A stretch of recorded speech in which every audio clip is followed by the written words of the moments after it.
हर किस्म की हम्दो सना अल्लाह रब्बुल इज़्ज़त के लिए, जो हम सब का खालिक, मालिक और राज़िक है, जिसने अपने इस अजीम घर में हमें मिलकर बैठने की तौफीक बख्शी। और हम सब जानते हैं कि उसकी तौफीक के बगैर इंसान कोई भी नेकी नहीं कर सकता। कसरत से दुरूद सलाम हो इमामुल अंबिया जनाब मुहम्मद रसूलुल्लाह सल्लल्लाहु अलैहि वसल्लम की ज़ात अक़दस पे, जिनकी सुन्नत के इत्तबा के मौजू पे मुझे गुफ्तगू की दावत दी गई है। तो आज के इस दर्स में मेरा मौजू होगा इत्तिबाए सुन्नत। इत्तिबा का माना क्या होता है जी? पैरवी करना। और सुन्नत किसे कहते हैं? सुन्नत के आम तौर पे दो माने होते हैं। पहला माना सुन्नत का यह है कि वो चीज जो नबी अलैहिस्सलातु वस्सलाम की सुन्नत हो, यानी कि वाजिब ना हो, मुस्तहब हो, वाजिब ना हो, फर्ज ना हो, जरूरी ना हो। उसकी एक मिसाल मिसवाक करना है। नबी अलैहिस्सलातु वस्सलाम इरशाद फरमाते हैं, लौला अन अशुक्का अला उम्मती लअमरतुहुम बिस्सिवाकी इंद कुल्ली वुदू। अगर मुझे इस बात का खदशा ना हो कि मेरी उम्मत मशक्कत में पड़ जाएगी, तो मैं उनको हुक्म दे दूं कि हर वुदू के मौका पे मिसवाक किया करें। हुक्म दे दूं, इसका मतलब यह कि हुक्म दिया नहीं। इसलिए मिसवाक करना आपकी सुन्नत है, यानी कि ये अमल मुस्तहब अमल है, ये अफजल अमल है, लेकिन वाजिब नहीं है। जो मिसवाक वुजू के मौका पे करेगा उसे अजर सवाब मिलेगा, और जो मिसवाक नहीं करेगा उसे गुनाह नहीं मिलेगा। सुन्नत के इस माना में और भी कई चीजें हैं। मिसाल के तौर पे फजर से पहले 2 रकअतें हम अदा करते हैं, वो क्या है? सुन्नत है। जोहर से पहले 4 रकअतें अदा करते हैं, वो क्या है? सुन्नत है। जोहर के बाद 2 रकअतें अदा करते हैं, वो क्या है? सुन्नत है। सुन्नत का दूसरा माना यह है कि नबी अलैहिस्सलातु वस्सलाम का तरीका, आपकी सीरत, पूरी की पूरी शरीयत इस माना में आपकी सुन्नत है, आपका तरीका है। अब आपकी सुन्नत में, आपके तरीके में कई चीजें वाजिब होंगी, कई चीजें मुस्तहब होंगी, कई चीजें जायज होंगी। नबी अलैहिस्सलातु वस्सलाम कि हर अदा हमारे लिए इस माना में सुन्नत है। लेकिन इत्तिबाए सुन्नत तब होगा जब हम वो अमल जो आपने किया है उसी अंदाज से करें जिस अंदाज से आपने किया है। ये अल्फाज जरा नोट कीजिएगा, ज़हन में रखिएगा। इमाम इब्ने तैमिया रहमहुल्लाह कहते हैं, अल मुताबअतु अन यफ़अल मिस्ल मा फ़अल अलल वजहिल लज़ी फ़अल। कि नबी अलैहिस्सलातु वस्सलाम की इत्तिबा किसे कहते हैं? आपकी इत्तिबा यह है कि वो काम जो आपने किया हम भी करें, लेकिन उसी अंदाज से करें जिस अंदाज से आपने किया है। इसका क्या मतलब है, मजीद समझाना चाहूंगा। एक काम आपने बतौर वाजिब किया, हम पे वाजिब है कि हम उस काम को बतौर वाजिब करें। और एक काम आपने बतौर अफजल, बतौर मुस्तहब किया, हम उस काम को बतौर मुस्तहब करें। और एक काम आपने जवाज के तौर पे किया, हमें चाहिए कि हम उसे जवाज के तौर पे बजा लाएं। नबी अलैहिस्सलातु वस्सलाम ने दाढ़ी क्यों रखी? क्या इसलिए कि दाढ़ी रखना अफजल है, या इसलिए कि दाढ़ी रखना वाजिब है? मेरा आपसे सवाल है।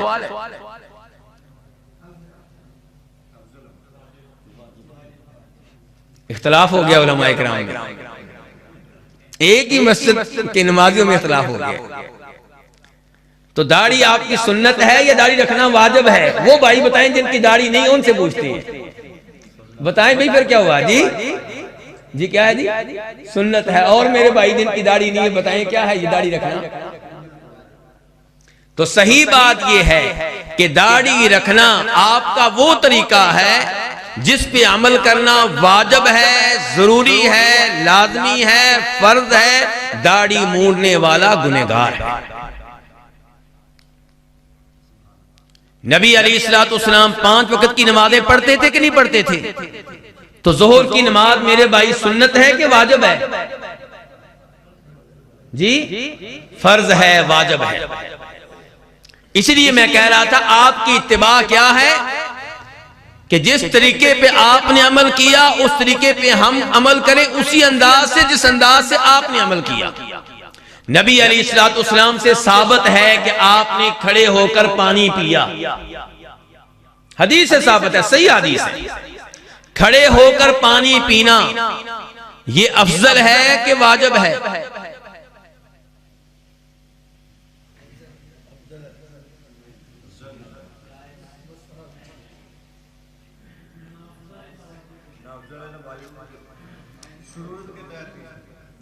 यानी कि जायज है।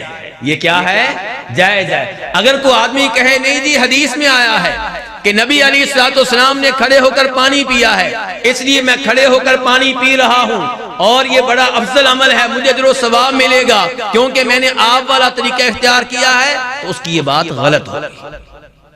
इत्तिबा किसे कहते हैं? फिर मैं दोहरा रहा हूं अपने अल्फाज। इत्तिबा किसे कहते हैं कि हम वो काम करें जो नबी अलैहिस्सलाम ने किया है, लेकिन उसी अंदाज से करें जिस अंदाज से आपने किया। जो काम आपने इसलिए किया कि वो जायज है, हम उसको सुन्नत समझकर करेंगे तो गलत हो जाएगा। नबी अलैहिस्सलाम ने, मेरे भाई आपकी तवज्जो चाहता हूं, नबी अलैहिस्सलाम ने अंगूठी पहनी, चांदी की अंगूठी। चांदी की अंगूठी पहनना वाजिब है या मुस्तहब है?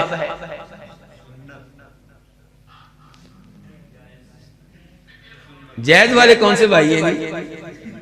किधर हैं? कोई बात नहीं, कौन है? हाथ तो खड़ा करें जी, हाथ खड़ा करें, इसमें कौन सी बात है? हो सकता है आपका मौकफ ठीक हो सकता है मुझे आपसे इख्तिलाफ हो, लेकिन बात तो आप करें। भाई ने जो बात की है बिल्कुल सही की है। अंगूठी पहनना ये जायज है। ये क्या है? सुन्नत क्यों नहीं है? आमतौर पे तो हमारे मुआशरे में ये मशहूर है कि ये सुन्नत है। आज वो और मैं कह रहे हैं जायज है। क्यों जी? क्योंकि आप वो अहादीस पढ़कर देखें जिन अहादीस में आता है कि नबी अलैहिस्सलाम ने अंगूठी पहनी। क्यों पहनी थी? कोई भाई जवाब देगा क्यों पहनी थी आपने? वजह क्या थी? किसी भाई को इल्म है? अंगूठी पहनने का पस मंजर क्या था? जी आप लेटर लिख रहे हैं रूमियों के बादशाह को, ईरान के बादशाह किसरा को, हबशा के बादशाह नजाशी को। तो सहाबा इकराम ने अर्ज की रज़ियल्लाहु ताला अन्हुम कि अल्लाह के रसूल अलैहिस्सलातु वस्सलाम आपका लेटर उस वक्त तक वो नहीं लेंगे जब तक कि आपकी इसके ऊपर मोहर नहीं लगी होगी। मोहर के तौर पे आपने अंगूठी बनवाई थी। तो इससे क्या पता चला कि जिसको अंगूठी पहनने की जरूरत है पहन ले, जायज है, गुनाह नहीं है।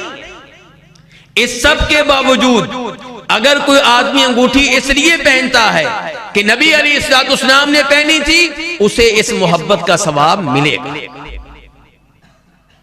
इमामा, पगड़ी पहनना, हाँ जी हाजी साहब, नमाज में पगड़ी पहनना फर्ज है, वाजिब है, सुन्नत है, क्या है ये?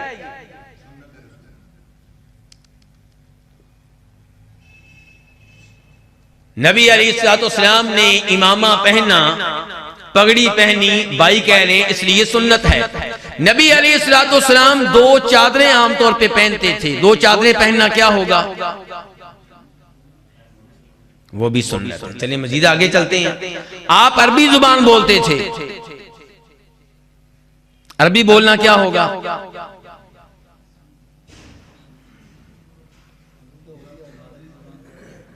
मेरे भाई ध्यान से, तवज्जो से, नबी अलैहिस्सलाम ने पगड़ी पहनी, तो उस जमाने के बाकी लोग काफिर क्या पहनते थे? वो भी पगड़ी पहनते थे। ये आपकी कौम का लिबास है। इसीलिए जब मस्जिद नबवी में मैं दर्स दे रहा होता था, हमारे भाई इतराज करने वाले आते, सुन्नत सुन्नत आप कहते हैं, हमारे कामों को बिदअत कहते हैं, और ये जो आपके अरबी उलमा सिर्फ रुमाल लेते हैं, ऊपर इमामा नहीं लेते, क्या ये बिदअत नहीं है? सुन्नत को क्यों नहीं अपनाते? तो मैं गुजारिश किया करता था कि सऊदी उलमाए किराम का मौक़िफ़ तो सुन ले। उनका मौक़िफ़ ये है कि नबी अलैहिस्सलाम ने अपने जमाने में वो लिबास पहना जो आपकी कौम पहना करती थी। तो सुन्नत ये हुई कि हर इंसान वही लिबास पहने जो उसकी कौम पहनती है। ये आपकी सुन्नत है। सऊदी उलमाए किराम इसीलिए कहते हैं कि आज हमारी कौम ये रुमाल लेती है, ये शमाग लेती है, तो नबी अलैहिस्सलाम की सुन्नत ये हुई कि आज हम लोग वही लिबास पहने जो हमारी कौम पहन रही है। वरना तो फिर आपको ये कमीज और ये शलवार उतारनी पड़ेगी। फिर सुबह शाम हम दर्स दिया करेंगे, क्या ये खिलाफे सुन्नत लिबास पहनकर आ गए हो, चलो दो चादरें पहनकर आओ। तो इसीलिए मैंने कहा था आपकी इत्तिबा क्या है कि वो काम किया जाए जो आपने किया, लेकिन उसी अंदाज से किया जाए जिस अंदाज से आपने किया है। आपने इमामा पहना है क्योंकि आपकी कौम का लिबास है। आज अगर कोई आदमी इसलिए इमामा पहनता है कि नबी अलैहिस्सलाम ने इमामा पहना था, उसे इस मोहब्बत का सवाब इंशाअल्लाह मिलेगा। लेकिन बुनियादी तौर पे इमामा पहनने को सुन्नत करार दे देना, ये उलमाए किराम इन अहादीस से नहीं समझे। तो मेरा मौजू क्या है? इत्तिबाए सुन्नत। और सुन्नत के मैंने दो माने बताए थे। तो इत्तिबाए सुन्नत में सुन्नत का माना क्या है? नबी अलैहिस्सलाम का तरीका, आपका तर्ज अमल, और जो काम आपने इसलिए किया कि वाजिब है, हम इसलिए करेंगे कि वो वाजिब है, और जो काम आपने इसलिए किया कि वो मुस्तहब है, वो अफजल है, हम इसलिए करेंगे कि मुस्तहब और अफजल है, और जो काम आपने इसलिए किया कि वो जायज है, हम वो काम इसलिए करेंगे कि वो जायज है। इमाम इब्ने अबी शैबा अपनी किताब अल मुसन्नफ में रवायत करते हैं जनाब उमर फारूक रज़ी अल्लाह तआला अन्हु से। किस सहाबी के नाम लिया भाईजान? मैं इनसे सवाल कर रहा हूं, किसी और से नहीं। जी भाईजान, किस सहाबी के नाम लिया मैंने? यार बैठे मेरे लिए हैं और देख आप उनको रही, मैं आपको देखता हूं, आप उनको देखते हैं, मजा नहीं आएगा ऐसा। जनाब उमर फारूक रज़ी अल्लाह तआला अन्हु मक्का मदीना के माबैन सफर कर रहे हैं। एक जगह रुके और देखा कुछ लोग एक दूसरी जगह भाग कर जा रहे हैं, जल्दी जल्दी जा रहे हैं। जनाब अमीरुल मुमिनीन उमर फारूक रज़ी अल्लाह तआला अन्हु सवाल करते हैं कि ये लोग यहाँ पे क्यों जा रहे हैं? जवाब आता है कि ये वहां पे नमाज पढ़ने जा रहे हैं जहां पे नबी अलैहिस्सलाम ने नमाज पढ़ी थी। सुभान अल्लाह की बातें आई हैं ना, आई है ना जी बातें, कि जहां पे आपने नमाज पढ़ी थी वहीं पे नमाज पढ़ने जा रहे हैं। तो बातें क्या आई हैं? सुभान अल्लाह। आइए देखते हैं उमर फारूक ने भी सुभान अल्लाह कहा था कि नहीं कहा था? कहा तुमसे पहली कौमें इन्हीं हरकतों की वजह से हलाक हो गई थी, क्योंकि उन्होंने अपने अंबिया के निशानाते कदम को नमाज पढ़ने की जगह बना लिया, इबादत की जगह बना लिया। इस हरकत की वजह से, इस गुलूफ की वजह से वो कौमें हलाक हो गई थी। जहां पे नबी अलैहिस्सलाम ने नमाज अदा की, वहां पे तुम्हारी नमाज का टाइम हो जाए तुम भी अदा कर लो, लेकिन स्पेशली वहां पे जाके नमाज पढ़ना ये नबी अलैहिस्सलाम का तरीका नहीं। अभी मसला मजीद समझाता हूं, अभी कई चेहरे परेशान नजर आ रहे हैं। मस्जिद कुबा में आपने नमाज अचानक पढ़ी या बकायदा पढ़ने के लिए गए थे? बकायदा पढ़ने के लिए मदीना से जाते थे, हर हफ्ते जाते थे। हदीस है, सही हदीस, उलमाए किराम से पूछे। नबी अलैहिस्सलाम हर हफ्ते बकायदा मदीना से कुबा जाते थे, कभी पैदल कभी सवार होकर, और वहां पे नमाज पढ़ा करते थे। इसका मतलब है मस्जिद कुबा में नमाज पढ़ने का आपने कष्ट किया, मस्जिद हराम में आपने नमाज पढ़ने का कष्ट किया, बल्कि हमें भी तरगीब दी। मस्जिद हराम नमाज पढ़ने गए, इरादतन गए, अचानक नहीं, इत्तेफाकन नहीं। लेकिन जब आप मदीना से मक्का जा रहे होते थे, रास्ते में किसी जगह नमाज का टाइम हो गया, नमाज पढ़ ली उस जगह, यहां उस जगह को आपने अहमियत दी या इत्तेफाकन नमाज का चूंकि टाइम हो गया था आपने वहां पे नमाज पढ़ ली? क्यों जी? आपने उस जगह को अहमियत नहीं दी। आज अगर हम उस जगह को अहमियत देंगे, जैसे मस्जिद हराम को अहमियत दी जाती है, जैसे मस्जिद कुबा को अहमियत दी जाती है, जैसे मस्जिद नबवी को अहमियत दी जाती है, तो ये नबी अलैहिस्सलाम की इत्तिबा नहीं होगी, क्योंकि आपने वहां पे नमाज पढ़ी है इत्तेफाकन, और हम वहां पे नमाज पढ़ने जा रहे हैं कसदन। फर्क हो गया। फर्क हुआ कि नहीं हुआ? फर्क हुआ। तो मेरा मौजू क्या है फिर? इत्तिबाए सुन्नत। नबी अलैहिस्सलाम के तरीके को अपनाना है उसी अंदाज से जिस अंदाज से वो तरीका आपने इख्तियार किया। इत्तिबाए सुन्नत के तकादे क्या है मेरे भाइयों, इत्तिबाए सुन्नत के फवायद क्या हैं, ये आपके सामने रखना चाहूंगा। इत्तिबाए सुन्नत का पहला फायदा ये है कि जो आपके नक्शे कदम पे चलेगा, आपके तरीके को अपनाएगा, आपकी सुन्नत को इख्तियार करेगा, वो अल्लाह रब्बुल इज्जत का महबूब बनने में कामयाब हो जाएगा। किसका महबूब बनने में? आज अगर कोई अपनी बेगम का महबूब बन जाए तो बड़ा खुश रहता है। मेरी बेगम मुझसे मोहब्बत करती है। क्या करती है जी? बड़ा खुश रहता है। और जिसकी बेगम उससे मोहब्बत ना करे वो बेचारा घर से बाहर ही जिंदगी गुजारता है, गलियों में। लेकिन जिससे बीवी की बजाय, इंसानों की बजाय, इंसानों का खालिक प्यार करे, मोहब्बत करने लग जाए, उसे और क्या चाहिए? लेकिन ये इजाज़त किसे मिलता है? जो आपकी सुन्नत को अपनाता है, जो आपके नक्शे कदम पे चलता है। अल्लाह ताला फरमाते हैं, कुल इन कुंतुम तुहिब्बूनल्लाह फत्तबिऊनी युहिब्बुकुमुल्लाह। अगर तुम अल्लाह से मोहब्बत करने का दावा करते हो, अगर तुम ये कहते हो कि हम अल्लाह के मुहिब हैं, अल्लाह हमारा महबूब है, तो जिसको तुम महबूब बनाना चाहते हो वो अल्लाह कहता है कि मेरे नबी के नक्शे कदम पे चलो, मेरे नबी की सुन्नत को अपना लो, मैं तुम्हें अपना महबूब बना लूंगा, मैं तुम्हारा मुहिब बन जाऊंगा। और जब अल्लाह मोहब्बत करने लग जाए तो फिर होता क्या है? फिर मिलता क्या है? फिर किस टीवी चैनल पे नाम आता है जी हमारा? जिससे अल्लाह मोहब्बत करने लग जाए उसका नाम कौन से टीवी चैनल पे आता है? अल्लाहु अकबर। इमाम बुखारी रिवायत करते हैं जनाब अबू हुरैरा रज़ियल्लाहु तआला अन्हु से कि जब अल्लाह ताला किसी बंदे से मोहब्बत करने लग जाते हैं, अल्लाह ताला जिब्रील अलैहिस्सलाम को आवाज देते हैं, जिब्रील सुन लो, इन्नी उहिब्बु फुलानन फअहिब्बहु, मुझे फुलां बंदे से मोहब्बत हो चुकी, मैंने उसे अपना महबूब बना लिया, तुम भी उसे अपना महबूब बना लो। जिब्रील अलैहिस्सलाम आसमान वालों में ऐलान करते हैं, आसमान वालों सुन लो, अल्लाह रब्बुल इज्जत ने फुलां बंदे को अपना महबूब बना लिया है, मैं भी उससे मोहब्बत करने लग गया हूं, मुझे भी उससे मोहब्बत हो गई है, तुम भी सारे के सारे उसे अपना महबूब बना लो।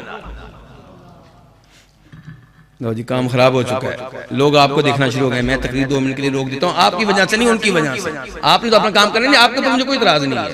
वो भाई अच्छे भले मेरी तकरीर सुन रहे थे थोड़ी देर पहले, अचानक ही गायब हो गए। यार ऐसे ना किया करें, ये काम चलते रहते हैं। आप तकरीर सुनने के लिए आए, मैं हदीस सुना रहा हूं, बुखारी शरीफ की हदीस।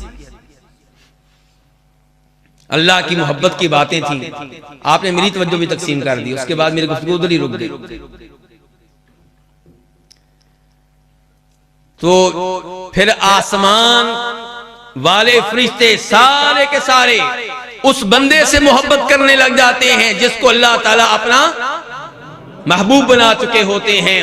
सुम्मा यूज़ा लहुल क़बूल फिल अर्द, फिर उस आदमी की मोहब्बत लोगों के दिलों में डाल दी जाती है।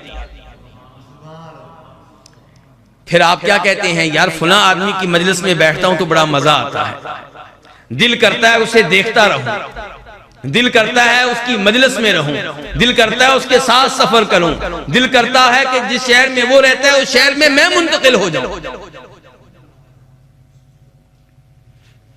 तो ये इजाद किसको मिलता है?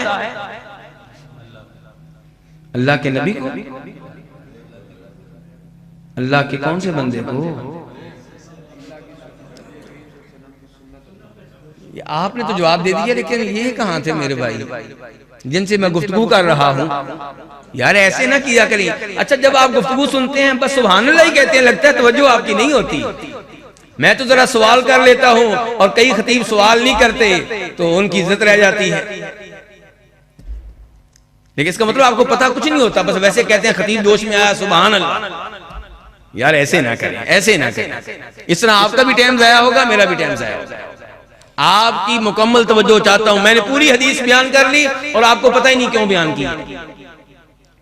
ये बयान करना चाह रहा था, जो नबी अलैहिस्सलाम की सुन्नत को अपनाएगा अल्लाह ताला उसे क्या बना लेते हैं? अपना। और जिसको अल्लाह ताला अपना महबूब बना ले उससे आसमान के फरिश्ते भी मोहब्बत करते हैं और उसकी मोहब्बत अल्लाह ताला लोगों के दिलों में भी डाल देते हैं। इतना बड़ा एजाज उसको मिलता है जो आपकी सुन्नत को अपना ले। ये मामूली एजाज है, बहुत बड़ा एजाज है। दूसरे नंबर पे जो आपकी सुन्नत को अपनाएगा वो अल्लाह रब्बुल इज्जत से गुनाहों की बख्शिश का सर्टिफिकेट हासिल करने में कामयाब हो जाएगा। अल्लाह ताला क्या फरमाते हैं? कुल इन कुंतुम तुहिब्बूनल्लाह फत्तबिऊनी युहिब्बुकुमुल्लाहु व यगफिर लकुम दुनूबकुम। अगर मेरे नबी की पैरवी करोगे मैं तुम्हें अपना महबूब भी बना लूंगा और तुम्हारे गुनाह भी खत्म कर दूंगा। गुनाह खत्म हो जाएं तो बहुत सारी मुसीबतें टल जाती हैं, क्योंकि मेरे और आपके ऊपर जो भी मुसीबत आती है क्यों आती है? गुनाहों की वजह से आती है। अब आप मेरे साथ हैं। अल्लाह ताला क्या फरमाते हैं? वमा असाबकुम मिन मुसीबतिन फबिमा कसबत अयदीकुम व यअफू अन कसीर। तुम्हारे ऊपर जो भी मुसीबत आती है किसी को मुलामत करने की जरूरत नहीं है, अपने आप को मुलामत कीजिए। तुम्हारे गुनाहों की वजह से आती है और अल्लाह किसी किसी गुनाह पे पकड़ते हैं और मुसीबत भेजते हैं, आजमाइश में मुब्तला करते हैं और आम तौर पे अल्लाह ताला मुआफ कर देते हैं।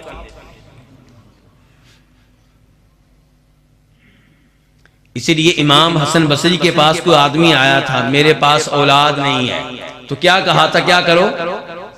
इस्तिग़फ़ार करो। किसी ने कहा था मेरे पास रिज़्क़ की कमी है, क्या कहा था? इस्तिग़फ़ार। तो गुनाहों का बोझ अगर हल्का हो जाए तो अल्लाह रब्बुल इज्जत की नेमतें मिला करती हैं। नबी अलैहिस्सलाम की सुन्नत को अपनाने का तीसरा फायदा यह है, अल्लाह ताला फरमाते हैं कुरान हकीम में, कुल या अय्युहन्नासु इन्नी रसूलुल्लाह इलैकुम जमीअन अल्लज़ी लहू मुल्कुस समावाति वल अर्द ला इलाहा इल्ला हु युहयी व युमीत फआमिनू बिल्लाहि व रसूलिहिन नबिय्यिल उम्मी अन्नबिय्यिल अल्लज़ी युमिनु बिल्लाहि व कलिमातिही वत्तबिऊहु लअल्लकुम तहतदून। कि ऐ नबी अलैहिस्सलाम आप इन लोगों को बता दें, साफ साफ इनसे कह दें कि मैं तुम सब की तरफ अल्लाह का रसूल बनकर आया हूं, अल्लाह का नुमाइंदा बनकर आया हूं। किस अल्लाह का?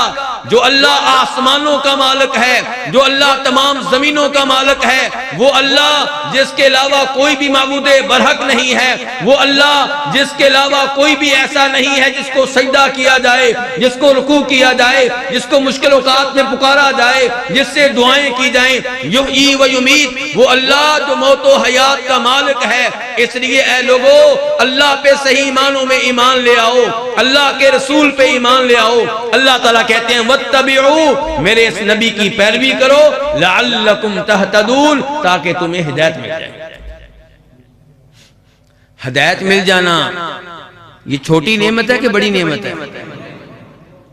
उनसे पूछें जो कहते हैं हमें पता नहीं चलता किधर जाएं, कोई मौलवी क्या कहता है, कोई मौलवी क्या कहता है। ये वो है जो हिदायत से महरूम है। उनको देखें जो कब्रों पे सजदा कर रहे हैं और आप अल्लाह का शुक्र अदा करें। उनको देखें जो कब्र वालों से बेटा मांगते हैं। उनकी तरफ देखें जो फौज शुदगान के बारे में कहते हैं या हुसैन मदद, या हसन मदद, या फातिमा मदद, पंचतन पाक को पुकारते हैं। हालांकि हम भी अल्लाह के फजलो करम से आले बैत से मोहब्बत करते हैं, सहाबा किराम से मोहब्बत करते हैं। हमारे नजदीक जनाबे अली से मोहब्बत ईमान की निशानी है और उनसे बुग़्ज़ व अदावत मुनाफ़िक़त की निशानी है। जनाबे हसन और हुसैन को जन्नत के नौजवानों का सरदार मानते हैं। जनाबे फातिमा को जन्नत की औरतों की सरदार मानते हैं। लेकिन हम उन्हें मुश्किल कुशा नहीं मानते, हाजत रवा नहीं मानते, गौसे आदम नहीं मानते। ये हिदायत अल्लाह रब्बुल इज्जत की तरफ से बहुत बड़ा इनाम है। नबी अलैहिस्सलाम ने क्या इरशाद फरमाया था? मेरी उम्मत कितने फिरकों में बढ़ जाएगी? 73 फिरकों में से वो फिरका जो हक पे है उस तक पहुंचना कोई आसान काम है? 73 फिरकों में से उस फिरके तक पहुंचना जो जन्नत में जाने वाला फिरका है, ये कोई आसान काम नहीं है। तो ये अल्लाह रब्बुल इज्जत का इनाम है जिसको अल्लाह ताला हिदायत की राह दिखा दे। और ये कब मिलती है? वत्तबिऊ, अल्लाह कहते हैं मेरे नबी की पैरवी करो। मेरे नबी अलैहिस्सलाम की अहादीस को सीने से लगा लो, तुम्हें सिराते मुस्तकीम मिल जाएगा और बड़ी कामयाब जिंदगी गुजारोगे, टेंशन से पाक। तो ये हैं आपकी सुन्नत को अपनाने के कुछ फायदे। मेरे भाई, मैंने गुजारिश की थी कि इत्तिबाए सुन्नत के कई तकादे होते हैं। इत्तिबाए सुन्नत के क्या होते हैं? पहला तकादा यह है कि जो काम आपने किए वो हम भी करें। आपने नमाज पढ़ी, हम भी नमाज पढ़ें, और जैसे आपने नमाज पढ़ी है वैसे ही हम नमाज पढ़ें। आपने हज किया, हम भी हज करें। आप अल्लाह की राह में माल खर्च करते थे, हम भी अल्लाह की राह में माल खर्च करें। यह है इत्तिबाए सुन्नत का पहला तकादा। इसकी चंद मिसालें आपके सामने रखना चाहूंगा। आपने हदीस सुनी होगी, मशहूर मारूफ हदीस है।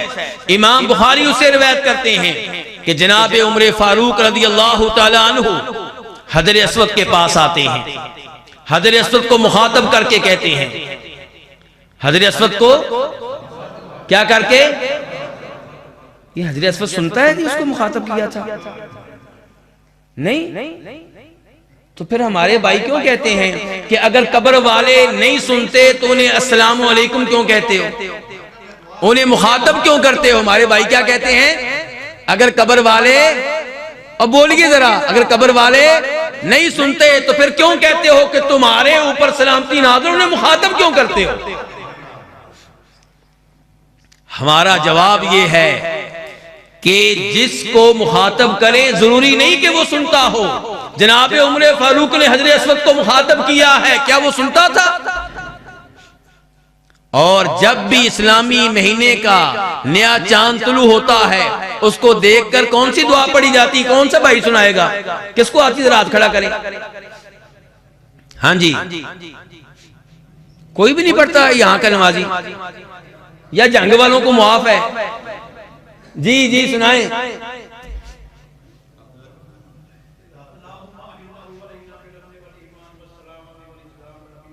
रब्बी व रब्बुक अल्लाह। लो जी, हाजी साहब क्या कहते हैं कि नबी अलैहिस्सलाम ने दुआ सिखाई थी कि चांद को देख के कहना है, जब इस्लामी महीने का, हाजी साहब, इस्लामी महीने का नया चांद तुलू हो उसको देख के कहना है, ऐ अल्लाह इसको हमारे ऊपर तुलू फरमा अमन के साथ, ईमान के साथ। और आखिर में ये अल्फाज हैं कि ऐ चांद तेरा रब्बी अल्लाह, मेरा रब्बी अल्लाह।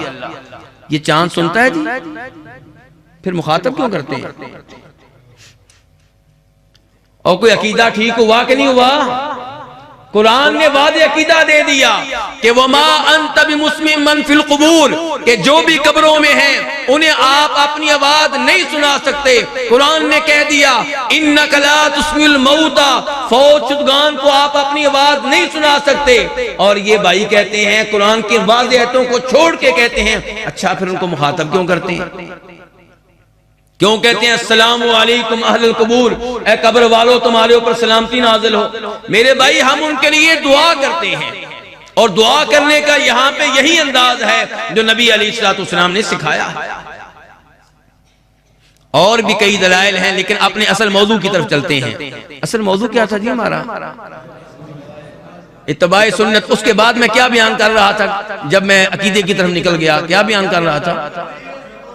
अल्लाह आपको जज़ाए खैर दें, अल्लाह आपको जज़ाए खैर दें। जनाब उमर फारूक हजरे अस्वद को मुखातब करके कह रहे हैं कि मैं अल्लाह की कसम उठा के कहता हूं, मुझे इस बात का मुकम्मल यकीन है अन्नका हदरुन ला तदुर्रु वला तनफा, तू एक ऐसा पत्थर है कि तू नफा और नुकसान का मालिक नहीं है। सवाल पैदा होता है, अगर हजरे अस्वद नफा और नुकसान का मालिक नहीं है तो ए उमर आप इसको बोसा क्यों दे रहे हैं? कहा अगर मैंने नबी अलैहिस्सलाम को तुझे बोसा देते हुए देखा ना होता, मैंने तुझे बोसा नहीं देना था। अकीदे का तकादा यह है कि बेजान पत्थर को बोसा ना दिया जाए, लेकिन उमर फारूक क्यों बोसा दे रहे हैं? क्योंकि यह है इत्तबाए सुन्नत, यह है इत्तबाए सुन्नत। हजरत अस्वद को बोसा इसलिए नहीं दिया कि नफा नुकसान का मालिक है। और आज हमारे इस मस्जिद के भी कई नमाजी, मैं पहले से बता दूं, मुझे पता है क्योंकि वहां मैं देखता रहा हूं, इस मस्जिद के भी कई नमाजी जब उम्रे पे जाते हैं हजरत अस्वद को हाथ लगा के चेहरे पे लगाते हैं। क्यों जी? चेहरे के दाने जो है ना वो खत्म हो जाएंगे, बीमारियां खत्म हो जाएंगी। ये अकीदा आपका, आप तौहीद वाले, आपका भी यही अकीदा। उमर फारूक ने इसी अकीदे की इस्लाह करते हुए कहा था, वो जहां दीदा आदमी थे, वो जानते थे मुस्तकबिल में क्या होने वाला है, खतरात को बांप रहे थे, इसीलिए कहा था। वरना उस जमाने में कोई मुशरिक नहीं था, लेकिन ये पैगाम हम तक पहुंचाना चाहते थे कि हजरत अस्वद को इसलिए बोसा नहीं देते कि नफा और नुकसान का मालिक है, हाजत रवा है, बल्कि सिर्फ इसलिए कि अल्लाह के रसूल अलैहिस्सलाम ने उसे बोसा दिया है। और यहीं से हमें एक और पैगाम भी दे दिया, क्या? कि बेजान चीजों को बोसा तब दिया जाएगा जब अल्लाह के रसूल ने दिया हो। इसका मतलब यह है कि पाकिस्तान के पत्थर और पाकिस्तान की कब्रों पे लगी हुई संगे मरमर की टाइलें जिनको अल्लाह के रसूल ने बोसा नहीं दिया, उनको हम बोसा नहीं देंगे। तो मौजू क्या है जी साहब हमारा? इत्तिबाए सुन्नत। जनाब उमर फारूक का अकीदा ये कह रहा है कि बोसा ना दिया जाए, लेकिन दिया है, ये सुन्नत पे अमल का तकाजा है। तवाफ कौन कौन से भाई कर चुके हैं? इधर हाथ खड़ा करें। जो काबा शरीफ का तवाफ कर चुके हैं इधर हाथ खड़ा करें ना ऊंचा। अल्लाह ताला आपको हम सबको बार बार वहां पे तवाफ की तौफीक बख्शे और हमारे उन भाइयों को भी जो अभी तक इस सादत से महरूम है। जनाब उमर फारूक बैतुल्लाह का तवाफ करने के लिए तशरीफ लाते हैं। तवाफ करते करते कहते हैं कि आज हम रमल क्यों कर रहे हैं? रमल किसे कहते हैं? हाँ जी, कौन बताएगा रमल किसे कहते हैं? जो तवाफ कर चुके हैं रमल किसे कहते हैं? मेरी जुबान से कहे ना, सिर्फ इशारे ना करें। अल्लाह आपको ज़ाय खैर दे। वो कहते हैं कि जब मक्का में दाखिल हो के आप पहली बार तवाफ करेंगे, उम्रे का पहला तवाफ, हज का पहला तवाफ, तो उस तवाफ में तवाफ के 7 चक्रों में से पहले बोले यार, पहले 3 चक्कर तेज तेज कदम उठाना, पहलवानों की तरह चलना, इसका नाम क्या है? रमल। और इस रमल का आगाज क्यों हुआ था? क्योंकि नबी अलैहिस्सलाम की जब मक्का वालों से सुलह हो गई और आप 1400 साल आप कई एक सहाबा इकराम के साथ उम्रा करने के लिए मक्का तशरीफ लाए, तो मक्का वालों में ये बात मशहूर की जा चुकी थी कि वो लोग जिन्होंने मक्का छोड़ा मुसलमान होके मदीना चले गए, मदीना के बुखार ने उन्हें बड़ा कमजोर कर दिया है। और मुसलमानों के बारे में यह मशहूर हो जाना कि मुसलमान कमजोर हो चुके हैं, जंगी हिकमत अमली के लिहाज से क्या था? नुकसानदेह था। आपका दुश्मन हमेशा ये समझे कि आप क्या हैं? ताकतवर हैं। दुश्मन को अपनी कमजोरी कभी भी मालूम न होने दें। इसलिए आप अलैहिस्सलाम ने सहाबा इकराम को हुक्म दिया कि हजरे अस्वद से लेकर रुकने यमानी तक तुम लोगों ने पहले 3 चक्रों में तेज तेज चलना है, और रुकने यमानी से लेकर हजरे अस्वद तक काबा की ये जानब इधर काफिर मौजूद नहीं है, यहां तुम आराम आराम से चल सकते हो, कोई मसला नहीं। जनाब उमर फारूक के जमाने में मक्का में कितने काफिर रहते थे? हाँ जी, नहीं रहते थे। तो फिर रमल क्यों? और रमल का तो मकसद था काफिरों के ऊपर रोबदारी करना, उनके सामने अपनी कुव्वत का इजहार करना। जनाब उमर फारूक जब तवाफ के लिए आए, फरमाते हैं अब काफिर मौजूद नहीं है, आज हम रमल क्यों कर रहे हैं? रमल की हिकमत बाकी नहीं रही, रमल का फलसफा खत्म हो चुका। फिर खुद ही कहते हैं शैउन सनअहु अन्नबी सल्लल्लाहु अलैहि वसल्लम मा नुहिब्बु अन नतरुकहु, जो अमल हमारे महबूब अलैहिस्सलातु वस्सलाम ने किया उसे तर्क करना गवारा नहीं है। इसे क्या कहते हैं? इत्तिबाए सुन्नत। अकल माने ना माने, मसलक माने ना माने, बरादरी माने ना माने, नमाज में रफुल यदैन करना है, क्योंकि नबी अलैहिस्सलातु वस्सलाम की क्या है? सुन्नत। इसे कहते हैं इत्तिबाए सुन्नत। और आपने क्या कहा था? नमाज पढ़ो अपने अपने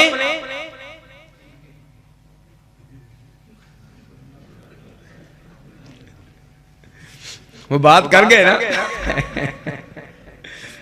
आपने कहा था सल्लू कमा रअयतुमूनी उसल्ली, नमाज वैसे पढ़नी है जैसे मुझे नमाज पढ़ते हुए देखा है।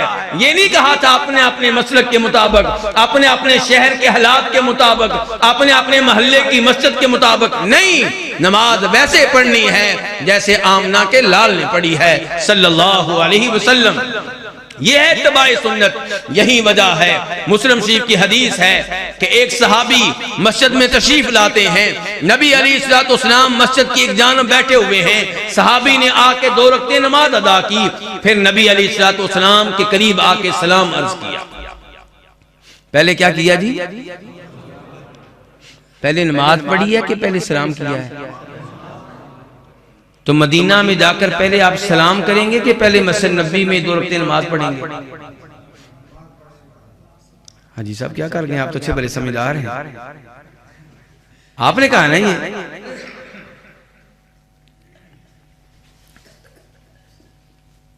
मादरत जुकाम की वजह से।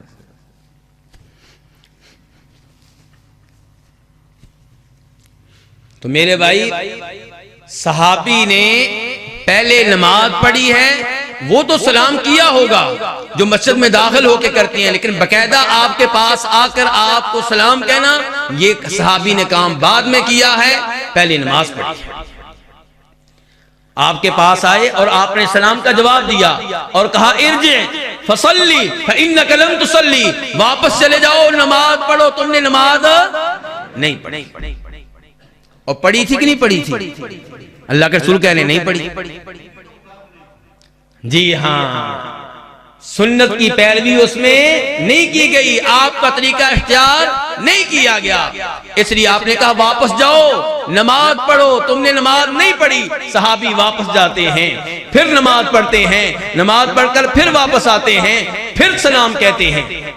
ये फिर सलाम क्यों कहा जी? मस्जिद से बाहर चले गए थे?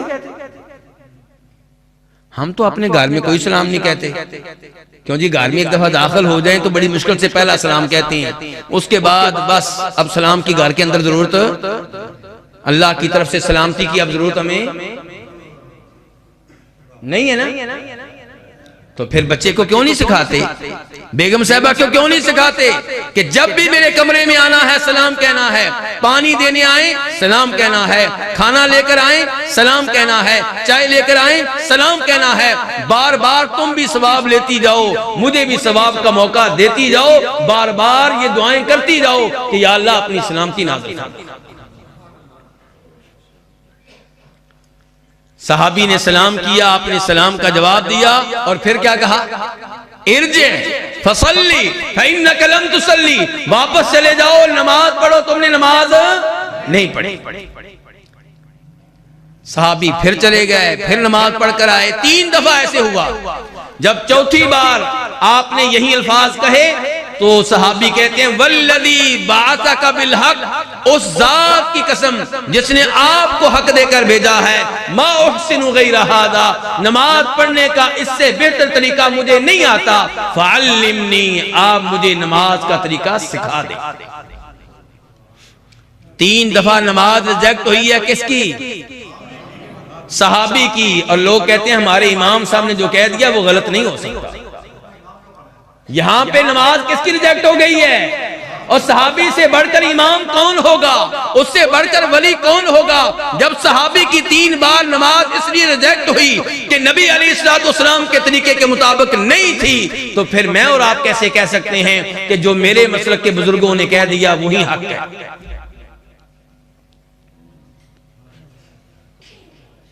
अच्छा, यहां पे छोटी सी एक और बात भी कि ये सहाबी ने कसम उठाई है, कहां बैठ के उठाई है, अल्लाह के रसूल के सामने बैठकर। तो कसम तो ये उठानी चाहिए थी ना, आपके सर की कसम, आपके नालेन की कसम, आपकी जुल्फों की कसम, आपके चेहरे की कसम, आपकी कमली की कसम, लेकिन मुखातब आपको किया है। कसम आपकी नहीं उठाई, आपके रब की उठाई। और आज लोग रब की कसम कम उठाते हैं, आमतौर पे आपके नालैन की कसम उठाई जा रही है, आपकी कमली की कसम उठाई जा रही है। मेरे भाइयों, ये आपकी सुन्नत से इराद है, ये इत्तबाए सुन्नत नहीं है, बल्कि अल इराद अन सुन्ना है। ये आपकी सुन्नत से इराद है, मुंह मोड़ना है, आपका ये तरीका नहीं। नबी अलैहिस्सलाम फरमाते हैं खुदू अन्नी मनासिकाकुम, मुझसे हज का तरीका सीख लो। हज भी करना है लेकिन वैसे करना है जैसे किसने सिखाया, नबी अलैहिस्सलाम ने सिखाया। हमारे अहबाब हज पे जाते हैं और वहां पे भी आपका तरीका कुछ उमूर में अपनाने की बजाय अपने अपने मसलक का तरीका अपनाते हैं।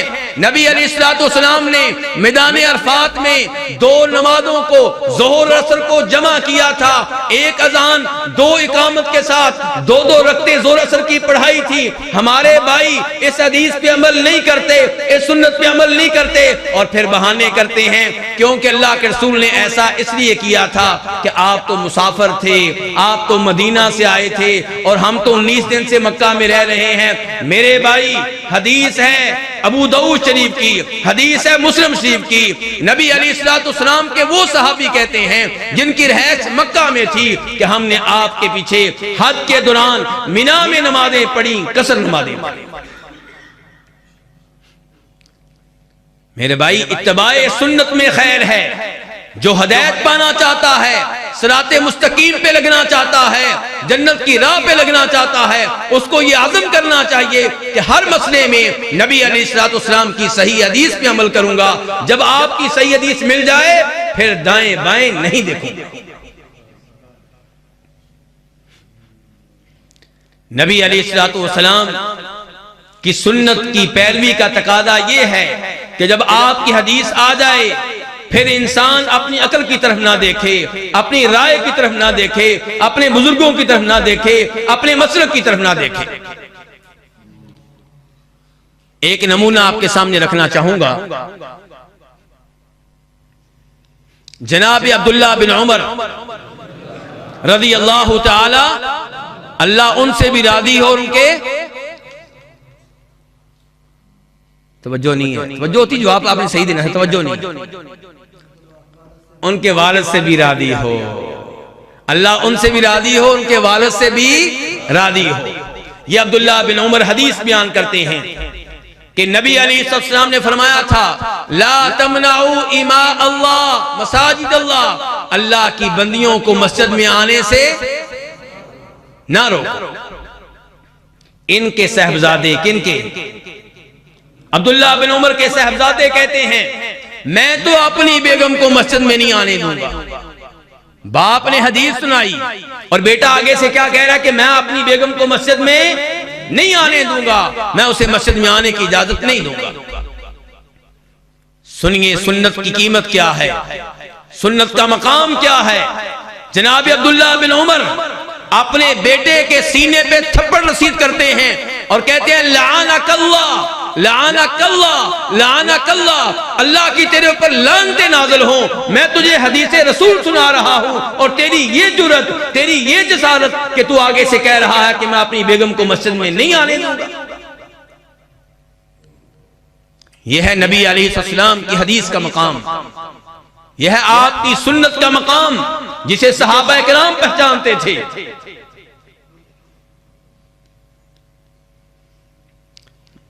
मुझे कितना वक्त देना जी, मैं उसके मुताबिक चलूं, मुझे अभी से बता दें जी। नहीं मुझे पता चले, मैं उसके मुताबिक चलूं बस। यार मैंने आपसे तो नहीं पूछा, मैंने इधर से पूछा, आपने तो उधर उड़ के चले जाना है।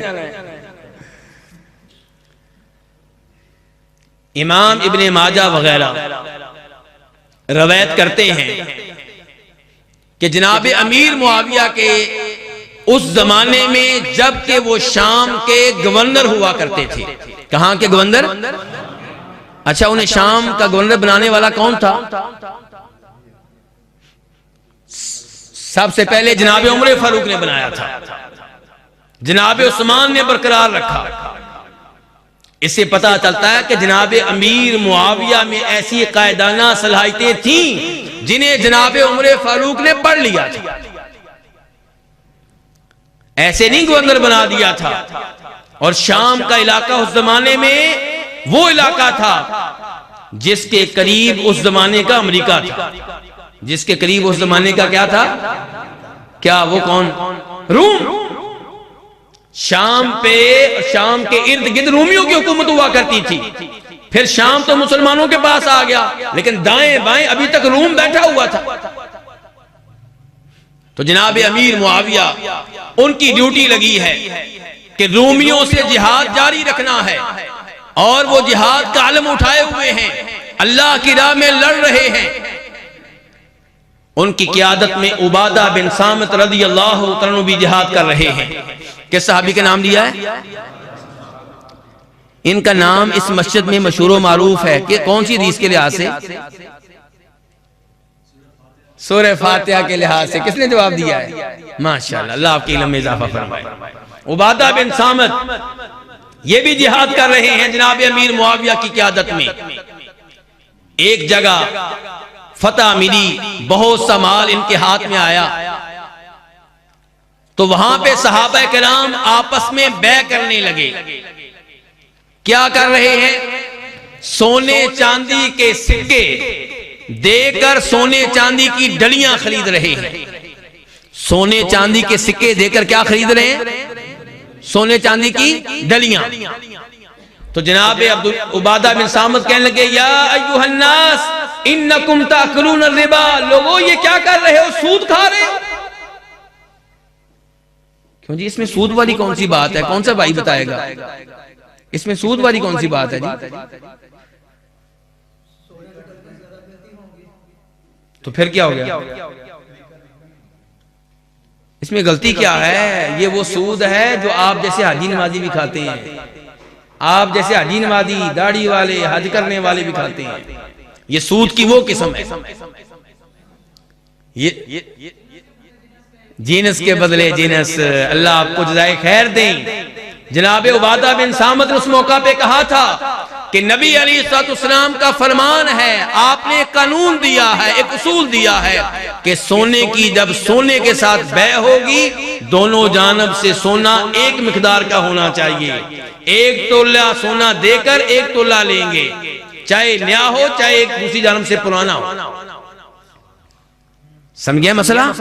और एक हाथ से देंगे एक हाथ से लेंगे, इसमें उधार की इजाजत।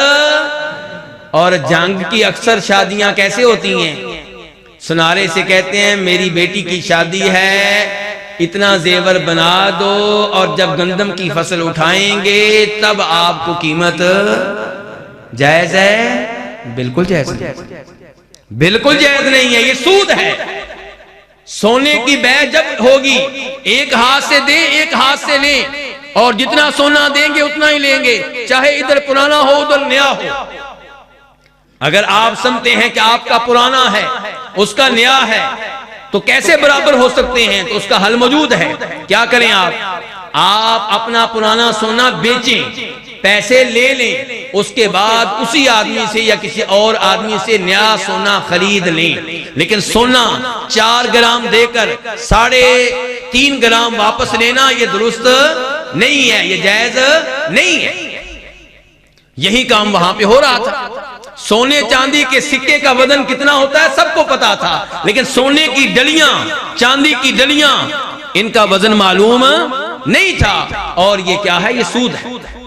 याद रखिएगा, शादी के मौका पे, ईद के मौका पे जो आप लोग हार खरीदते हैं, क्या खरीदते हैं, हार खरीदते हैं। और ईद के मौका पे आपको बच्चों को ईदी देने के लिए क्या चाहिए होता है, नए नोट चाहिए होते हैं। आप 1050 रुपया देकर कितने लेते हैं, 100 रुपया के नए नोट लेते हैं कि नहीं लेते?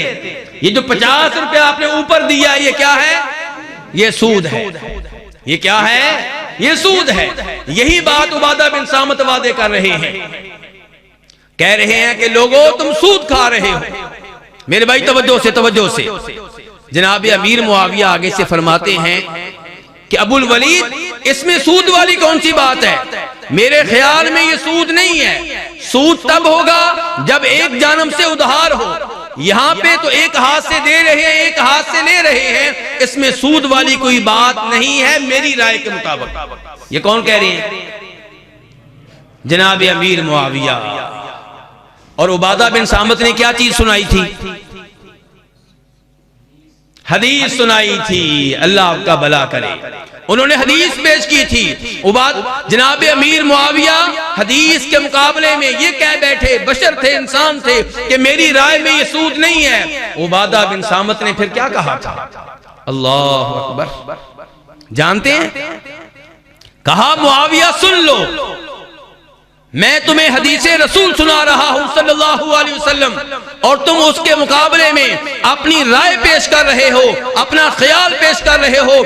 अल्लाह की कसम, जब जिहाद से वापस जाएंगे शाम में मैं नहीं रहूंगा, क्योंकि वहां पे तुम गवर्नर हो, क्योंकि तुमने ये जुर्म किया है, हदीस के मुकाबले में अपनी राय पेश की है। मैं उस इलाके में नहीं रह सकता जहां पे आपकी हुकूमत हो। चुनाचे उबादा बिन सामत जब जिहाद से वापस पलटे, शाम को छोड़ के मदीना आ गए। उमरे फारूक मदीना में बतौर अमीरुल मुमिनीन, बतौर खलीफा मौजूद थे। कहा उबादा यहाँ पे रहस क्यों इख्तियार कर ली है, शाम को क्यों छोड़ दिया है? कहा अमीरुल मुमिनीन, मेरे माबैन मुआविया के माबैन ये कुछ हुआ था, और मैंने वहां पे कसम उठाई थी कि आइंदा मुआविया की गवर्नरी में मैं नहीं रहूंगा, इसलिए शाम छोड़ के मदीना आ गया हूँ। अमीरुल मुमिनीन जनाब उमरे फारूक ने अमीर मुआविया रज़ी अल्लाहु तआला अन्हु को लेटर लिखा और कहा मुआविया, आइंदा तुम्हारी हुकूमत उबादा बिन सामत पे नहीं चलेगी, और जिस मामले में तुम्हारे माबैन और उबादा के माबैन इख्तिलाफ हुआ है, वहां पे तुमने लोगों से उसी चीज पे अमल करवाना है जो उबादा ने पेश की है, क्योंकि उसमें हदीस है, क्योंकि वो नबी अलैहिस्सलाम का फरमान है। और फिर उबादा से कहा, उबादा मदीना छोड़ के शाम चले जाओ, उस इलाके में खैर नहीं होगी, उस सिटी में खैर नहीं होगी, उस मुल्क में खैर नहीं होगी जिस मुल्क में तुम्हारे जैसे उलमा मौजूद ना हो।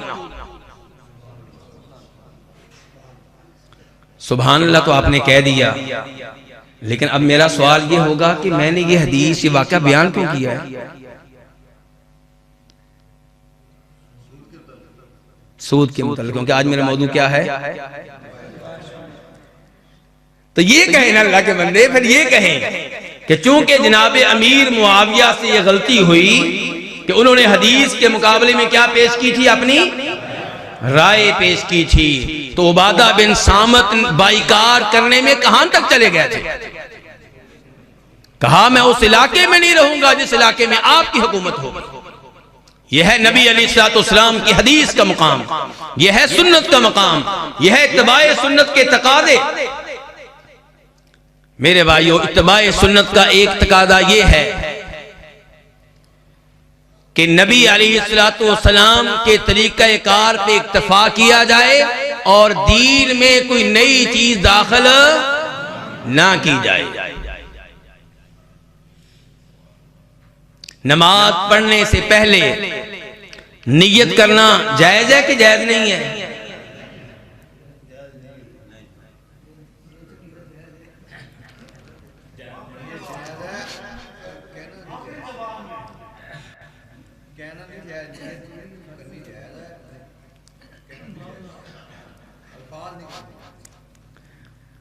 आप कहते हैं कि नियत जायज नहीं है, मैं कहता हूं नियत के बगैर नमाज ही नहीं होगी। आप अलैहिस्सलाम फरमाते इन्नमल आमालु बिन्नियात, कि आमाल का दारो मदार किस चीज पे है? नियत पे है। अगर आप नियत नहीं करेंगे तो आपकी नमाज नमाज नहीं है, आपका हज हज नहीं है, आपका रोजा रोजा नहीं है। लेकिन नियत के अल्फाज जुबान से अदा करना, क्या ये नबी अलैहिस्सलाम से साबित है? ये साबित।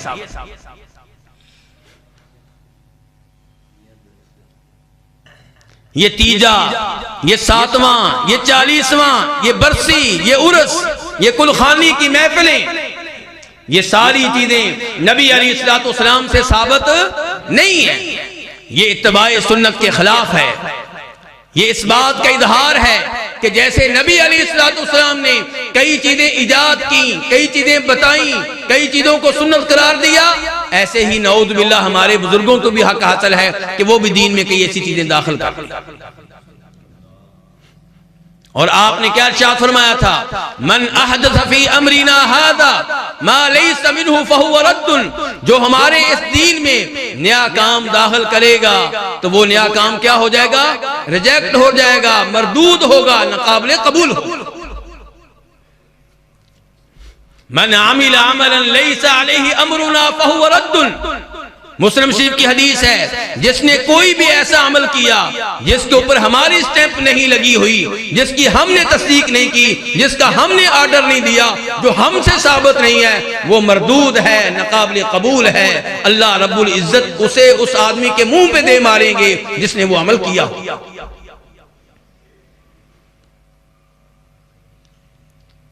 सहाबा इकराम रिज़वानुल्लाहि अलैहिम अजमाइन इत्तिबाए सुन्नत का ये तकादा अच्छी तरह समझते थे। आइए उनके चंद नमूने आपके सामने रखता हूं। इमाम दारमी रिवायत करते हैं, और जो रिवायत बयान करने लगा हूं उसे शेख अलबानी रहमहुल्लाह अपने सिलसिला सहीहा में लेकर आए हैं। अमर बिन सलमा अल हमदानी कहते हैं कि हम लोग कूफा में जनाब अब्दुल्ला बिन मसूद रज़ियल्लाहु ताला अन्हु के घर के बाहर फजर की नमाज से पहले जमा हो जाते थे। जब वो घर से निकलते थे उनके साथ मिलकर हम जामिया मस्जिद में जाया करते थे। किस सहाबी के नाम लिया जी मैंने? अब्दुल्ला बिन मसूद। कहते हैं कि एक दिन हम इंतजार कर रहे थे, इतने में अबू मूसा अशरी पहुंच गए और कहने लगे अखरजा इलैकुम अबू अब्दुर्रहमान बादु, क्या अब्दुल्ला बिन मसूद घर से अभी तक नहीं निकले? हमने कहा नहीं, अभी तक नहीं निकले। चुनाचे अबू मूसा अशरी भी हमारे साथ बैठ गए और वो भी इंतजार करने लगे। किसका? हाजी साहब आप नहीं बोले, मेरी तो निगाह आपके ऊपर थी। किसका इंतजार करने लगे? अब्दुल्ला बिन मसूद का रज़ियल्लाहु ताला अन्हु। ध्यान से मेरे भाई, तवज्जो से। अब्दुल्ला बिन मसूद जब बाहर निकले, अबू मूसा अशरी कहते हैं, अबू अब्दुर्रहमान, इन्नी रअयतु फिल मस्जिदी आनिफन अमरन अनकरतुहु वलम अरा वल्हम्दुलिल्लाहि इल्ला खैरा, मैंने अभी अभी मस्जिद में एक नया काम देखा है, लेकिन मेरा ख्याल यह है कि नया काम खैर पे मबनी है। नया काम कैसा है, ये किसकी राय है?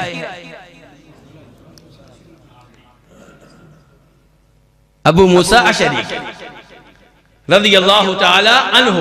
और अबू अब्दुर्रहमान कौन है? अबू अब्दुर्रहमान कौन है वैसे?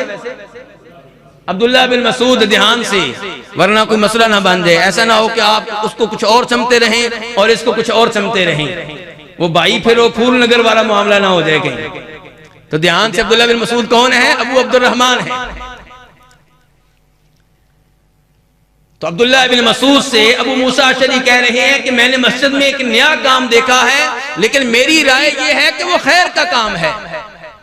वो फरमाने लगे, फमा हुआ, क्या काम देखा है? कहा, मैंने देखा है कि लोग नमाज के इंतजार में बैठे हुए हैं, दायरे बनाए हुए हैं, ग्रुप बनाए हुए हैं, हल्के कायम किए हुए हैं। हर हल्के का एक अमीर है और उनसे इज्तिमाई तौर पे जिक्र करवा रहा है। अमीर कहता है पहले आदमी से, कब्बिरू मिया, 100 दफा अल्लाह अकबर कहो। वो 100 दफा अल्लाह अकबर कहता है। फिर वो अमीर दूसरे से कहता है, फिर तीसरे से कहता है, फिर चौथे से कहता है, फिर उसके बाद वो कहता है हल्लिलू मिया, 100 दफा ला इलाहा इल्लल्लाह कहा जाए। फिर वो कहता है सब्बिहू मिया, 100 दफा सुभान अल्लाह कहा जाए। इस अंदाज से बड़ी अजीम मजलिसें कायम व दायम। क्या हो रहा है जी अल्लाह का? तो क्या करना चाहिए? शाबाश देनी चाहिए ना ऐसे लोगों को। अल्लाह का जिक्र करें। अजी साहब क्या हो गया? ला इलाहा इल्लल्लाह सुभान अल्लाह अल्हम्दुलिल्लाह। कुरान खानी में हमारे भाई कुरान ही पढ़ते हैं, आप इतराज शुरू कर देते हैं। लो जी, कहते हैं साबित नहीं है। क्या सुभान अल्लाह कहना साबित नहीं है जी? ईद मिलादुन नबी सल्लल्लाहु अलैहि वसल्लम हमारे भाई मनाते हैं, नबी अलैहिस्सलाम से मोहब्बत का इजहार करते हैं, उसमें इतराज वाली कौन सी बात है? तो सुनते जाइए अब्दुल्लाह इब्न मसूद और अबू मूसा अशरी इस मामले में क्या कर रहे हैं। रिपोर्ट किसने पेश की? कूफा वालों की, अबू मूसा अशरी ने। अल्लाह आपको जज़ाए खैर दे। मेरे भाई तो बस देखना शुरू हो जाते हैं कि नए आलिम दीन कौन से आए हैं, पुराने से लगता है तंग आ चुके हैं। तो बहरहाल अबू मूसा अशरी ने रिपोर्ट पेश की, अब्दुल्लाह बिन मसूद के सामने रिपोर्ट रखी है। और अब्दुल्लाह बिन मसूद कहते हैं आगे से कि जब तुमने ये काम देखा तो आपने उन लोगों से क्या कहा? अबू मूसा अशरी कहते हैं, अबू अब्दुर्रहमान, मैंने उनसे कुछ नहीं कहा, मैं इस मामले में आपकी राय का मुंतजिर हूं। आपके इस मामले में क्या फतवा है, आप इस मामले में क्या कहते हैं, इसीलिए तो मैं आपके पास आ गया हूं। अब्दुल्लाह बिन मसूद फरमाने लगे, आपने उनसे क्यों नहीं कहा कि उद्दू सय्यिआतिकुम, कि तुमने अगर शुमार करने हैं तो सुभान अल्लाह को शुमार ना करो, ला इलाहा इल्लल्लाह को शुमार ना करो, अल्लाहु अकबर को शुमार ना करो। शुमार करने हैं तो अपने गुनाह शुमार करो। तस्बीहें अगर फेरनी हैं तो गुनाहों की तस्बीहें फेरा करो। एक दिन में कितने गुनाह किए हैं वो नोट किया करो, वो लिखा करो। नेकियां शुमार करने की जरूरत नहीं है। मैं गारंटी देता हूं कोई भी नेकी जाया नहीं जाएगी। उसके बाद अब्दुल्लाह बिन मसूद मस्जिद में आ गए, उन लोगों के ऊपर आके खड़े हो गए। मेरे भाई ध्यान से, जो आज हमसे ये कहते हैं कि तुम हमारे अमाल को बिदअत क्यों कहते हो, हम तो तिलावत ही करते हैं, तीजा, सातवां, 40वां, उस मौका पे इज्तिमाई तौर पे कुरान पढ़ते हैं। कौन सा गुनाह करते हैं? खाना खाते हैं, ना खाना गुनाह है, ना कुरान पढ़ना गुनाह है। जिनकी ये सोच है वो ध्यान से सुने। अब्दुल्लाह बिन मसूद इन लोगों के ऊपर आके खड़े हो गए, कहा मा हादल्लज़ी अराकुम तस्नऊन, ये मैं क्या देख रहा हूं, ये क्या हरकत कर रहे हो? प्यार वाला अंदाज है कि गुस्से वाला? गुस्से वाला अंदाज है। लगता है कि कोई जुर्म हो रहा है, लगता है कि कोई गलती हो रही है। कहा ये क्या हरकत कर रहे हो? उन्होंने बड़े प्यार से कहा, अबू अब्दुर्रहमान, हिसन नउद्दु बिही तकबीरा व तहलीला व तस्बीहा, ये हमारे पास कंकरियां हैं जिनके ऊपर गिनते हुए हम कभी सुभान अल्लाह कहते हैं, कभी अल्लाहु अकबर कहते हैं, कभी ला इलाहा इल्लल्लाह कहते हैं। हाँ जी, अब शबाश देनी चाहिए थी ना, सुभान अल्लाह कहने पे, अल्हम्दुलिल्लाह कहने पे, अल्लाह अकबर कहने पे। नहीं, अब्दुल्लाह बिन मसूद ने शबाश नहीं दी।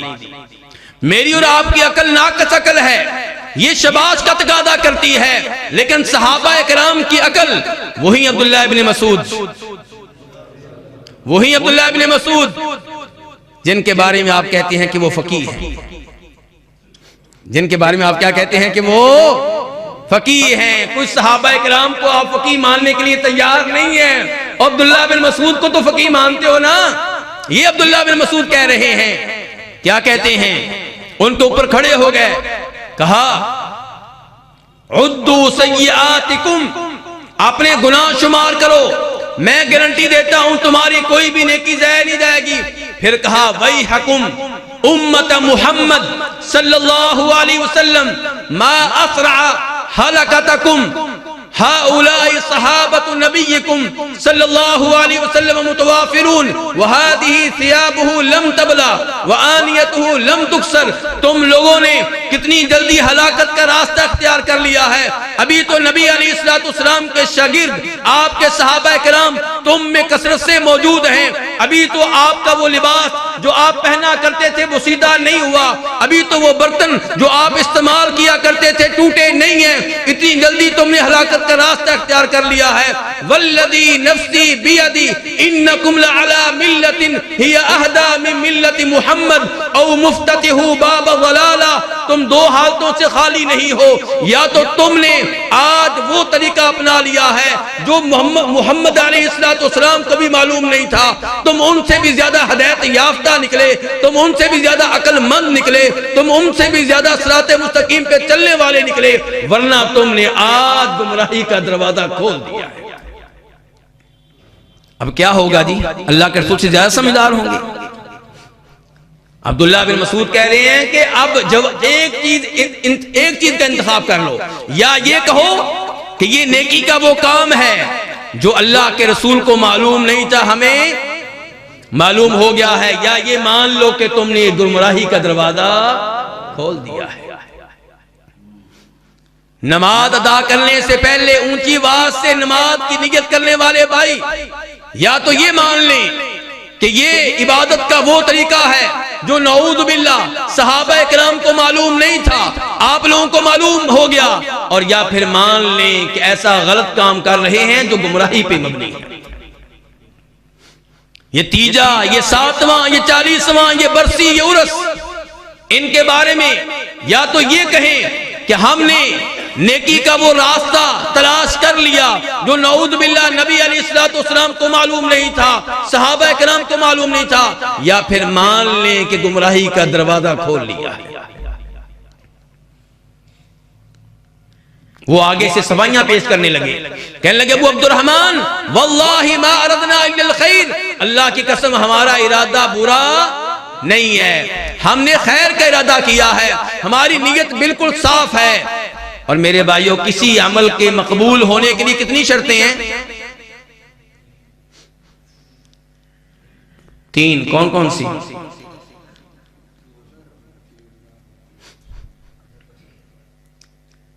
कोई भी अमल अल्लाह ताला के यहां तब काबिल कबूल होगा जब अमल करने वाले की नीयत साफ हो, रियाकारी ना हो, इखलास हो, अल्लाह के लिए अमल हो। नंबर 2, वो अमल नबी अलैहिस्सलाम के तरीके के मुताबिक हो, आपकी सुन्नत के मुताबिक हो। और यहां पे ये क्या दावा कर रहे हैं, हमारी नीयत साफ है। भाई तुम्हारी नीयत साफ है, लेकिन किसी अमल के मकबूल होने के लिए एक शर्त नहीं, कितनी शर्तें हैं? 2 शर्त हैं, और नबी अलैहिस्सलाम की मोहर तुम्हारे उस अमल के ऊपर नहीं है जो तुम कर रहे हो। जनाब अब्दुल्लाह बिन मसूद कहने लगे कि नबी अलैहिस्सलाम हमें बताया करते थे कि एक कौम ऐसी आएगी जो कसरत से तिलावत करने वाली होगी, लेकिन उनकी तिलावत उनके हलक से नीचे नहीं उतरेगी। मुझे लगता है कि तुम उन्हीं में से हो। और इस वाकया को बयान करने वाले, उनका नाम किसको याद रह गया है? नहीं, आपके आने से पहले बात हो चुकी थी, आप शुक्र नहीं थे। हाँ जी, नहीं, अल्लाह आपको जज़ाए खैर दें। अमर बिन सलमा अल हमदानी, अल्लाह आपको जज़ाए खैर दें।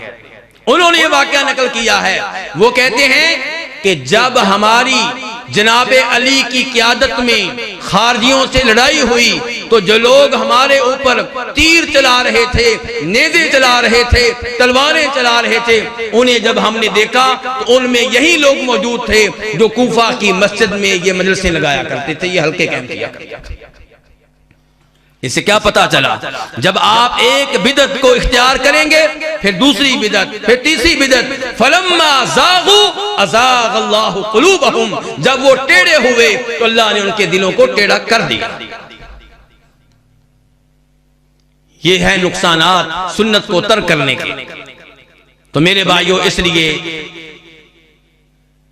मैं अल्लाह रब्बुल इज़्ज़त से दुआ करता हूं कि अल्लाह रब्बुल इज़्ज़त हमें कुरान और हदीस को समझने की तौफीक इनायत फरमाए। मैं समझ रहा हूं इस वक्त खतीब की तब्दीली की जरूरत इंतजामिया महसूस कर रही है। मैं उनके इशारे समझ सकता हूं और वो सच्चे हैं। जो टाइम दिया था वो खत्म हो चुका है। अल्लाह रब्बुल इज़्ज़त से दुआ करता हूं कि अल्लाह रब्बुल इज़्ज़त हम सबको सही मानों में सुन्नत को अपनाने की तौफीक इनायत फरमाए। अल्लाह ताला हमें बिदअत से महफूज रहने की तौफीक इनायत फरमाए। ये मौजू बहुत तवील है, इस मौजू पे बहुत कुछ कहा जा सकता है, लेकिन जितना मैंने कह दिया है अल्लाह ताला उस पर अमल करने की तौफीक दे। ये भाई सवाल कर रहे हैं तो सवाल सुन लो इनका। जी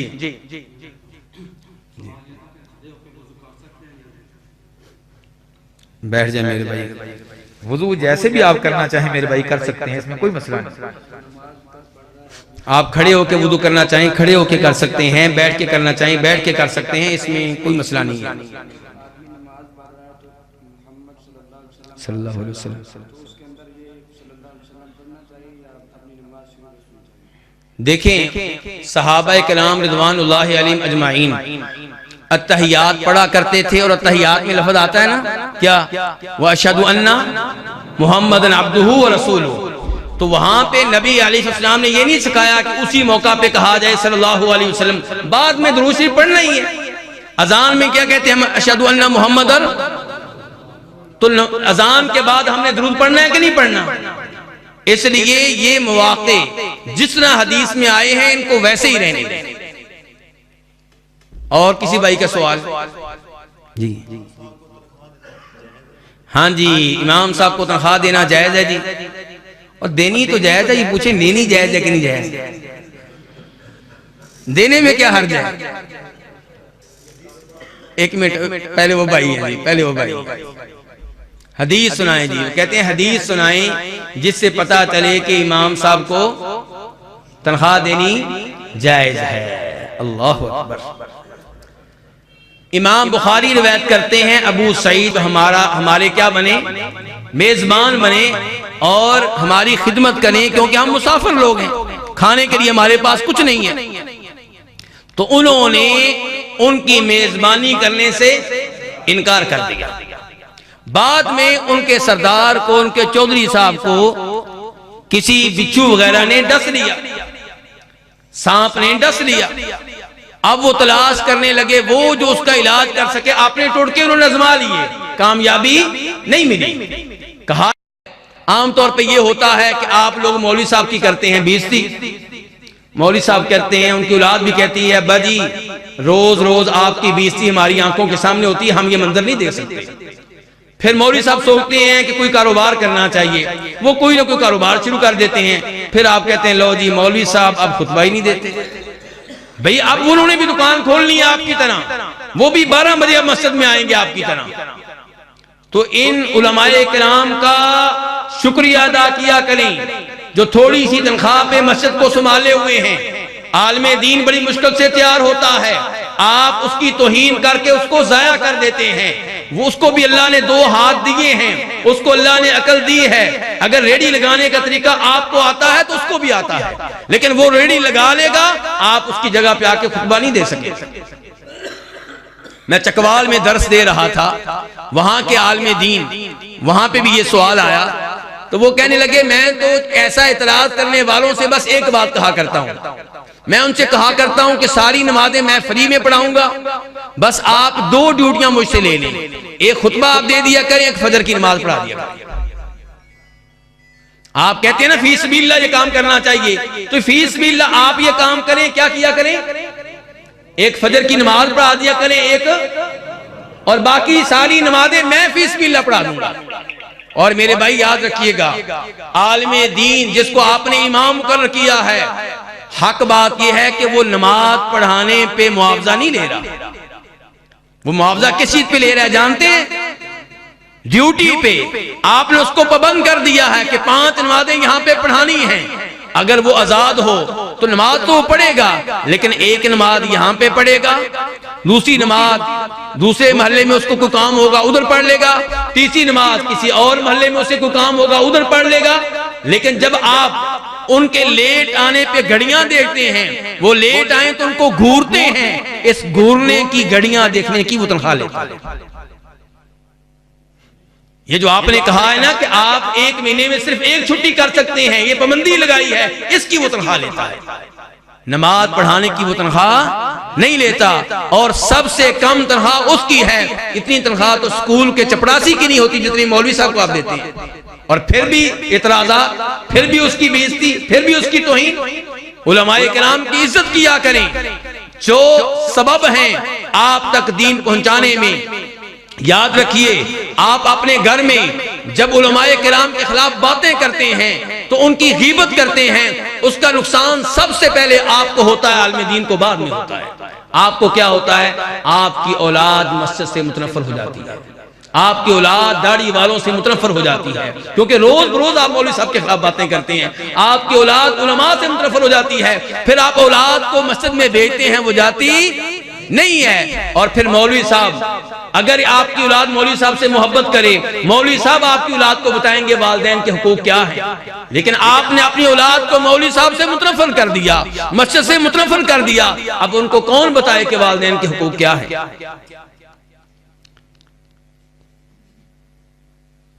एक मशहूर खतीब साहब तशरीफ फरमा थे और यही सवाल वहां मुझसे किया गया।